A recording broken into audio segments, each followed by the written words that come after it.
Alright, I'm gonna just do a little video here on Terramodel, especially doing the Dynaview, so moving the print area from the plan view over into the sheet view. So what we got here is, first thing I'm going to do is import some data.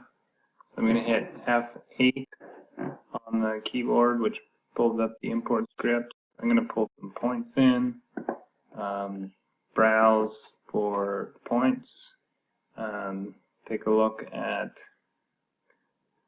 let's see, take a look at,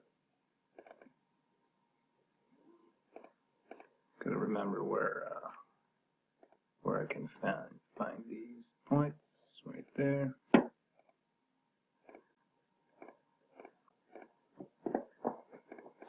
Alright, so we have a farm here where we have some points. We've pulled them over onto the points layer. I'm also going to pull in the DXF file, the boundaries, corresponding boundaries, so F8 again, and I'm going to pull in the DXF AutoCAD, browse, and move into here, grab that file, and import. Alright, so we can zoom in, we have boundaries there.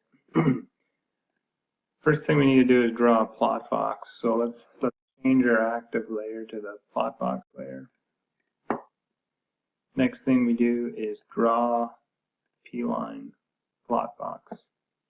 Now here's where I need to know the height and the width of what I need to draw here. In my case, I'm going to use a 13 by 19 sheet, which equals, height of 11.2 and width of 18. Reason I know that is I have that in my sheet view. First thing I'm going to do though, before I confirm that, is go to draw and go to view and new view and sheet view. Now when I go to window, I have a plan view and a sheet view. As a quick side note here, I can tab between those views by holding down the control key and pressing tab. Alright, so if I look on 13 by 19, I can do the very bottom there. There's a 8.3 wide by 11.7 high. I could, I could up these a little bit.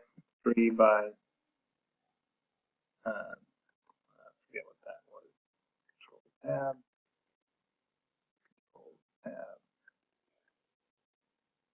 18.3 by 11.7. So 11.7 by 18.3. Alright, I actually did something there I didn't mean to do. I believe I put that plot box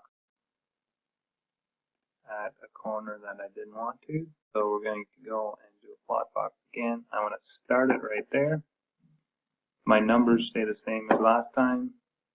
Alright, so now I need to rotate that to move around the data, which we can do. The lower left corner of that box is the starting position. I'm going to type in RO on my keyboard and select this plot box. The around point, or the rotation point around, click right there and move it, and then M for move it into position. Alright, so now we have a white box, plot box, that's all encompassing on the job, and we can take a look to see what settings we've used for, so 1 to 200.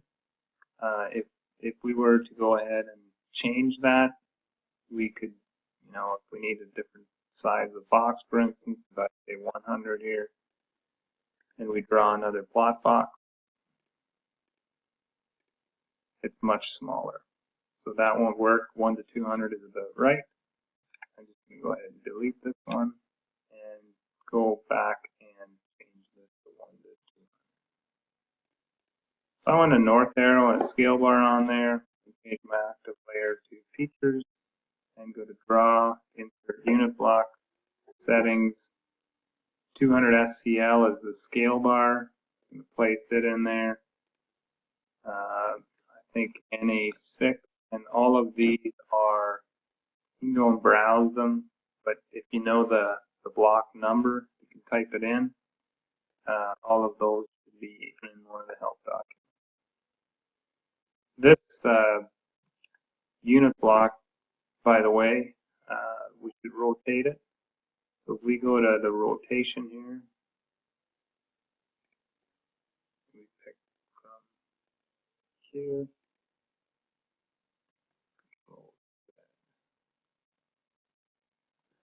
Wow.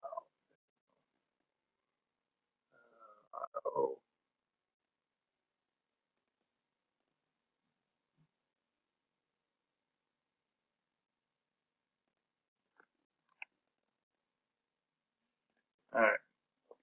So yeah, we've got a north arrow and a scale bar. Final thing is DV for Dynaview, where we move this box over into the sheet view. So we've selected it.